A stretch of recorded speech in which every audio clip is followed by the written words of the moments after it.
ডিভোর্সের ১ বছর পর আমার প্রাক্তন স্বামীর একটা এসএমএস এলো। তারপর আমার এলোমেলো হওয়া জীবনটা আরো এলোমেলো হয়ে গেল। তার ছোট্ট একটা এসএমএস আমাকে এত আঘাত করবে ভাবতেও পারিনি। রাত ২টোর সময় সে আমাকে এসএমএস করলো, তোমাকে ছেড়ে আমি আমার জীবনের সবচেয়ে বড় ভুল করেছি, পারলে ক্ষমা করে দিও। তার ৫ মিনিট পরে আরো একটি এসএমএস এলো। তাতে লেখা ছিল, আয়শা, আমি আমার আম্মার কথায় তোমাকে অনেক ভুল বুঝেছিলাম, তোমাকে ছেড়ে দিয়েছিলাম। এখন হাড়ে হাড়ে টের পাচ্ছি তোমার শূন্যতা। আমি আজ পৃথিবী ছেড়ে চলে যাব। তাই যাবার আগে যেই মানুষটার সাথে এত অন্যায় করেছি তাকে সব বলে গেলাম। ফোনটা নীরব হয়ে গেল। আমি ঘুমের ঘোরে এসএমএস গুলো দেখে চোখ খুলে ভালোভাবে পড়লাম। বুঝতে পারছিলাম না কি করব।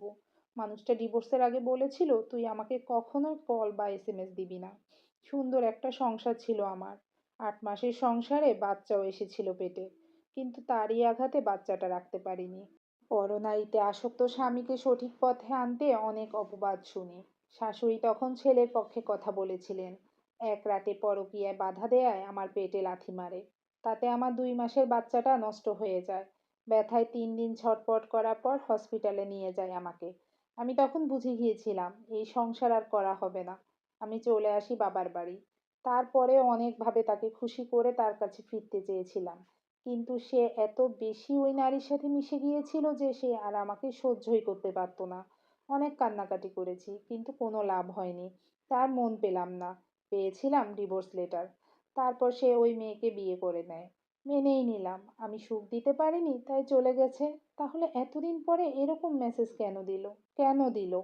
সাথে সাথে তার নাম্বারে কল দিলাম। রিং হচ্ছিল কিন্তু রিসিভার হয়নি। বুকের ভেতরটা কেঁপে উঠল। কি হলো তার? সে কি ঠিক আছে? এত সহজে ভেঙে পড়ার মতো পুরুষ তো সে না। তাহলে কেন আজ এই এসএমএস? ছটপট করতে করতে রাত ৩টা ৩০-এর দিকে কোনো উপায় না পেয়ে শাশুড়ির নাম্বারে কল দিলাম। এই মহিলার জন্য আজ আমার এই অবস্থা। ঘর নেই, সংসার নেই, আমার জীবনটা এমন এলোমেলো। তবুও আমি কল দিয়েই যাচ্ছিলাম। দ্বিতীয়বার রিং হওয়ার পর সেই কর্কশ গলাটা অনেক দিন পর শুনতে পেলাম। কল ধরেই বলে উঠল, তুমি কি মনে করে এতদিন পর কল দিলা? কোন মতলবে? আমি বললাম, আপনার ছেলে কোথায়? উনি বলল, কেন? এখনো পিছু ছাড়োনি আমার ছেলের? ভালোই আছে সে তার নতুন বউকে নিয়ে। আমাকে কল দিছো কোন মতলবে এত রাত্রে? আমি বললাম, এসব কথা রাখেন এখন, আগে বলুন সে কোথায়। শাশুড়ি বলল, সে তার রুমে ঘুমাচ্ছে। তাড়াতাড়ি করে রুমে যান, কোনো অঘটন ঘটার আগে দয়া করে তার রুমে যান। আমি লাইনে আছি। কি মনে করে যেন শাশুড়ি গেল। গিয়ে দরজা অনেক নক করলো, কোনো সাড়া নেই, শব্দ নেই। অনেক ডাকাডাকির পরেও যখন কোনো উত্তর পেল না, তখন শাশুড়িও ভয় পেয়ে যায়। তখন অনেক রাত, সবাই ঘুমাচ্ছিল। শাশুড়ির ডাকাডাকিতে আমার শ্বশুর, দেবর সবাই ঘুম থেকে উঠে গিয়েছে। আশেপাশে মানুষও চলে আসে। দরজা ভাঙার শব্দ শুনছিলাম।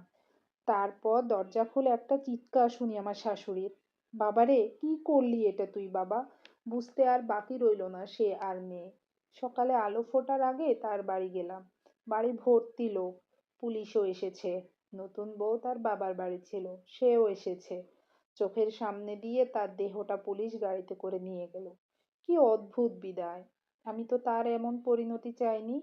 আমি তো তাকে ভালোবেসেছিলাম। এই গল্পটা একটা আপুর জীবন থেকে নেয়া। কথায় আছে না, কাউকে কষ্ট দিয়ে কেউ সুখী হতে পারে না। এটাই তার বাস্তব প্রমাণ।